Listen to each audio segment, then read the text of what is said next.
સ્વાગત છે આપ સૌનું નર્સિંગ વિથ જયશ્રીમાં। આજના વિડીયોમાં આપણે જોઈશું કે હાલ સ્ટાફ નર્સની કેટલી ભરતીઓ ચાલી રહી છે અને ભવિષ્યમાં સ્ટાફ નર્સની કેટલી જગ્યાઓ આવવાની શક્યતાઓ રહેલી છે। તો સૌપ્રથમ આપણે વાત કરશું નોરસેટ 10ની। તો સૌપ્રથમ આપણે વાત કરીશું નોરસેટની એક્ઝામમાં અપિયર થવા માટેના એલિજિબિલિટી ક્રાઇટેરિયા શું છે। તો તેમાં આપણને આપેલું છે કે બીએસસી નર્સિંગ અથવા પોસ્ટ બેઝિક બીએસસી નર્સિંગ કરેલું હોવું જોઈએ અને સ્ટેટ સાથે અથવા ઇન્ડિયન નર્સિંગ કાઉન્સિલ સાથે રજિસ્ટ્રેશન થયેલું હોવું જોઈએ। આ ઉપરાંત જો તમે diploma in general nursing and midwifery એટલે કે જો તમે જીએનએમનો કોર્સ કરેલો છે તો તેમાં તેમને માંગેલો છે આપની પાસે 2 વર્ષનો એક્સપિરિયન્સ એ પણ 50 બેડેડ હોસ્પિટલમાં। અને આ એક્સપિરિયન્સ તમારો ક્યારથી વેલિડ ગણાશે? તો કે તમારું રજિસ્ટ્રેશન છે એ એકવાર થઈ જાય પછીના સમયનો જે એક્સપિરિયન્સ તમારો છે 50 બેડની હોસ્પિટલમાં એ વેલિડ ગણાશે।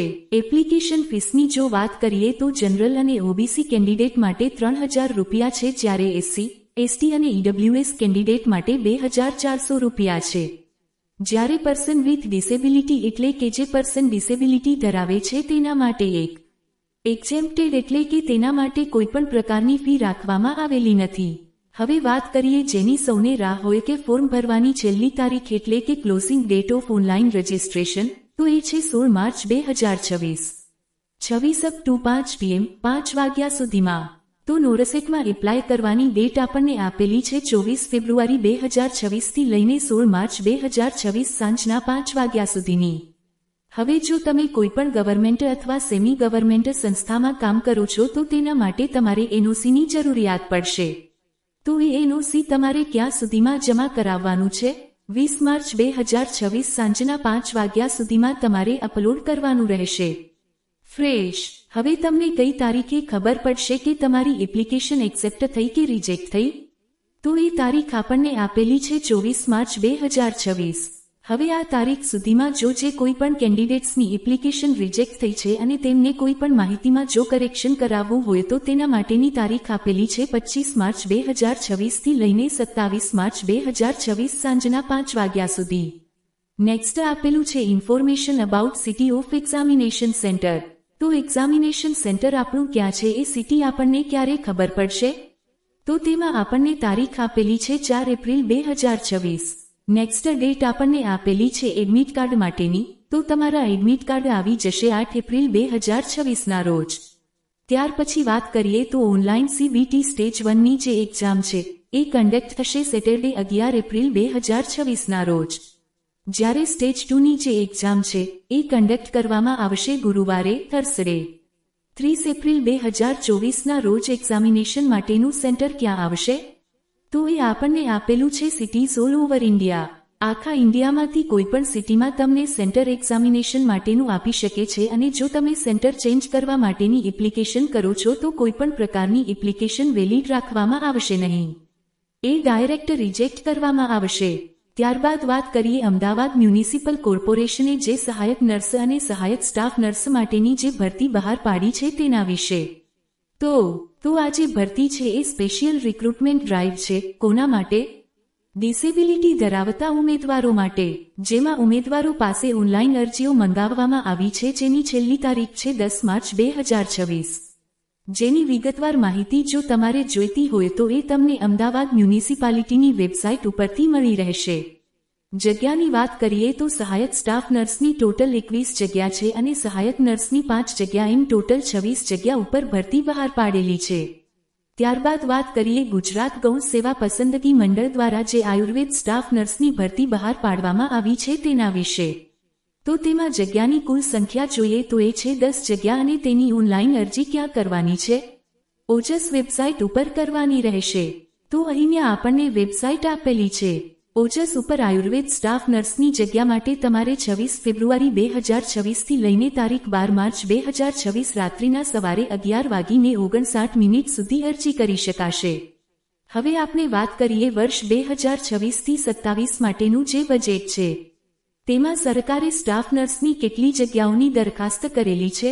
તો તેમાં આપણને કીધું છે કે 40ની વધુ મંથલી ડિલિવરી ધરાવતા 29 સી એટલે કે સામૂહિક આરોગ્ય કેન્દ્ર ખાતે સ્ટાફ નર્સ વર્ગ 3ની 58 જગ્યાઓ ઊભી કરવા માટેની દરખાસ્ત છે।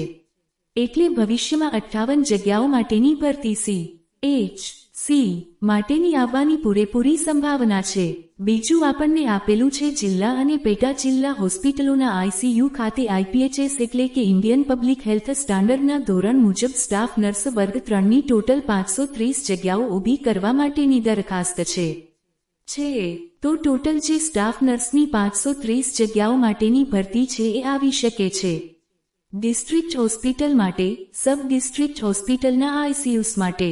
ત્યારબાદ જો વાત કરીએ તો આપણને આપેલું છે 2 જિલ્લા હોસ્પિટલ એટલે કે 2 ડિસ્ટ્રિક્ટ હોસ્પિટલ વ્યારા અને નડિયાદ તેમજ 7 પેટા જિલ્લા હોસ્પિટલ એટલે કે 7 સબ ડિસ્ટ્રિક્ટ હોસ્પિટલ જેમાં આવશે વિરમગામ, ધાંગધ્રા, કડી, થરાદ, કેશોદ, ધોરાજી અને જેતપુર. તો તેના એસએનસીયુ એટલે કે special new Born care unit માટેની સ્ટાફ નર્સની ટોટલ 108 જગ્યા માટેની દરખાસ્ત કરેલી છે. નેક્સ્ટ જોઈએ તો આપેલું છે કે કચ્છ જિલ્લામાં જે 4 નવા સીએચસી ખુલી શકે છે. તો કચ્છ જિલ્લામાં ભવિષ્યમાં 4 નવા સીએચસીનું પણ સ્થાપના થવાની દરખાસ્ત છે અને તેના માટે સ્ટાફ નર્સે ટોટલ 28 જગ્યા માટેની દરખાસ્ત બજેટમાં આપણને આપેલી છે.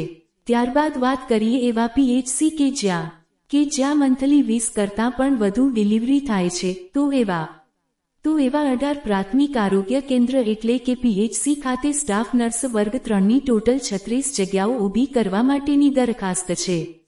તો અહીંયા આપણને આપેલું છે સ્ટાફ નર્સ વર્ગ 3 માટેની જગ્યાઓ પીએચસી માટે.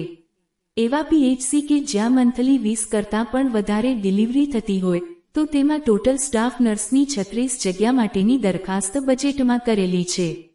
નેક્સ્ટ આપણને આપેલું છે ઔદ્યોગિક વિસ્તારમાં નવા 7 ઇન્ડસ્ટ્રીયલ પ્રાથમિક આરોગ્ય કેન્દ્રો એટલે કે ઇન્ડસ્ટ્રીયલ પ્રાઇમરી હેલ્થ સેન્ટર સરકાર ખોલવાની તૈયારી ભવિષ્યમાં બતાવી શકે છે. તો તેના માટે પણ સ્ટાફ નર્સ વર્ગ 3ની ટોટલ 7 જગ્યાઓ માટેની દરખાસ્ત છે. ત્યારબાદ આપેલું છે તબીબી શિક્ષણ પ્રભાગ હેઠળના સરકારી મેડિકલ કોલેજ સંલગ્ન હોસ્પિટલો ખાતે ક્લોઝ સિસ્ટમ આઈસીયુ માટે ઇન્ડિયન પબ્લિક હેલ્થ સ્ટાન્ડર્ડના ધારાધોરણ મુજબ સ્ટાફ નર્સ વર્ગ 3ની 300 જગ્યાઓ ઊભી કરવા માટેની દરખાસ્ત છે. કેટલી જગ્યાઓ? 300 જગ્યાઓ આઈસીયુ સ્ટાફ નર્સ માટેની જિલ્લા હોસ્પિટલમાં દરખાસ્ત છે. ત્યારબાદ આપેલું છે Gujarat medical education and research society એટલે કે જીએમઆરએસમાં સ્ટાફ નર્સ માટેની કેટલી જગ્યાઓ ભવિષ્યમાં આવવાની શક્યતાઓ છે. જીએમઆરએસમાં સ્ટાફ નર્સ વર્ગ 3ની ટોટલ 50 જગ્યા ઊભી કરવા માટેની દરખાસ્ત બજેટમાં કરેલી છે.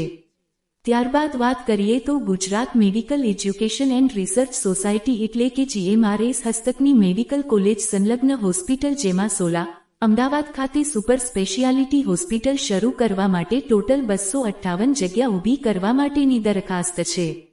જેમાં વાત કરીએ તો મદદનીશ નર્સિંગ અધિક્ષક એટલે કે આસિસ્ટન્ટ નર્સિંગ સુપ્રિન્ટેન્ડન્ટ માટેની ટોટલ 3 જગ્યાઓની દરખાસ્ત કરેલી છે. ત્યારબાદ નાયબ નર્સિંગ અધિક્ષક એટલે કે ડેપ્યુટી નર્સિંગ સુપ્રિન્ટેન્ડન્ટ માટેની પણ 2 જગ્યાની દરખાસ્ત છે. અને હેડ નર્સ માટેની 4 જગ્યાની દરખાસ્ત બજેટમાં કરેલી છે, જ્યારે સ્ટાફ નર્સની 200 જગ્યાની દરખાસ્ત છે. ત્યારબાદ આપેલું છે Gujarat cancer and research institute, Ahmedabad GCRI છે તેમજ સેટેલાઇટ સેન્ટરો ખાતે 41 જગ્યાઓ ઊભી કરવા તથા 241 જગ્યાની સેવાઓ આઉટસોર્સથી લેવા માટેની દરખાસ્ત છે, જેમાં આસિસ્ટન્ટ નર્સિંગ સુપરિન્ટેન્ડન્ટની 2 જગ્યાઓ માટેની દરખાસ્ત છે. આ ઉપરાંત સ્ટાફ નર્સની 100 જગ્યાઓ આઉટસોર્સથી ભરવા માટેની દરખાસ્ત છે. વાત કરીએ આઈકેડીઆરસી એટલે કે institute of kidney disease and research centre, તો તેમાં આસિસ્ટન્ટ નર્સિંગ સુપરિન્ટેન્ડન્ટની 4 જગ્યાઓ માટેની દરખાસ્ત આપણને બતાવેલી છે અને આઈકેડીઆરસીમાં હેડ નર્સની આપણને ટોટલ 20 જગ્યાઓ બતાવેલી છે. જ્યારે સ્ટાફ નર્સની વાત કરીએ તો સ્ટાફ નર્સની 150 જગ્યાઓ માટેની દરખાસ્ત અહીં આપણને બજેટમાં દેખાય છે. ત્યારબાદ આપેલું છે UN. Mehta institute of cardiology and research centre Ahmedabad UNMICRC. જો તેમાં વાત કરીએ તો તેમાં આપણને આપેલું છે આસિસ્ટન્ટ મેટ્રન, તો તેના માટેની 1 જગ્યાની દરખાસ્ત છે. ત્યારબાદ યુએન મહેતામાં ઇન્ફેક્શન કંટ્રોલ સ્ટાફ નર્સ માટેની 1 જગ્યાની દરખાસ્ત છે. જ્યારે યુએન મહેતામાં સ્ટાફ નર્સની 65 જગ્યાઓની દરખાસ્ત આપણને અહીં બજેટમાં દેખાય છે. ત્યારબાદ વાત કરીએ UN Mehta institute of cardiology and research centre Ahmedabad દ્વારા સંચાલિત સોલા અમદાવાદ ખાતે કાર્ડિયોલોજી અને ન્યુરોલોજી સેટેલાઇટ સેન્ટર કાર્યરત કરવા માટે 423 જગ્યાઓ ઊભી કરવા માટેની દરખાસ્ત આપણને અહીં બજેટમાં આપેલી છે, જેમાં આપણને આપેલી છે આસિસ્ટન્ટ મેટરનની 2 જગ્યાઓ, હેડ નર્સની જગ્યાઓ આપેલી છે, 4 ઇન્ફેક્શન કંટ્રોલ સ્ટાફ નર્સની 2 જગ્યાઓ અને સ્ટાફ નર્સની 213 જગ્યાઓ આપેલી છે. આપેલું છે UN Mehta institute of cardiology and research centre Ahmedabad દ્વારા સંચાલિત ગાંધીનગર ખાતે કાર્યરત કાર્ડિયોલોજી તથા ન્યુરોલોજી સેટેલાઇટ સેન્ટરના વિસ્તરણ માટે 186 જગ્યાઓ ઊભી કરવા માટેની દરખાસ્ત બજેટમાં આપેલી છે, જેમાં હેડ નર્સની જગ્યાની જો વાત કરીએ તો એ આપણને આપેલી છે 2. જ્યારે સ્ટાફ નર્સની વાત કરીએ તો તેમાં આપણને આપેલી છે 75 જગ્યાઓ.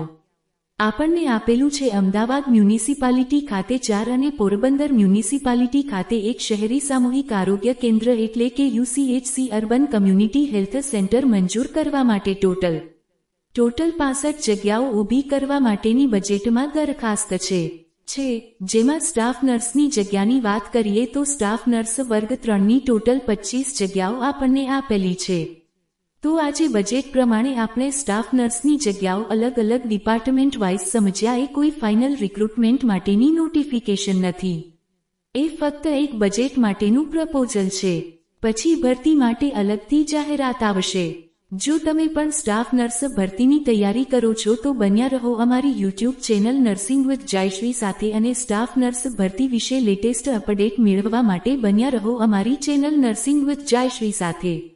જો તમને વિડીયો પસંદ આવ્યો હોય તો ચેનલને લાઇક, શેર અને સબસ્ક્રાઇબ કરવાનું ભૂલશો નહીં.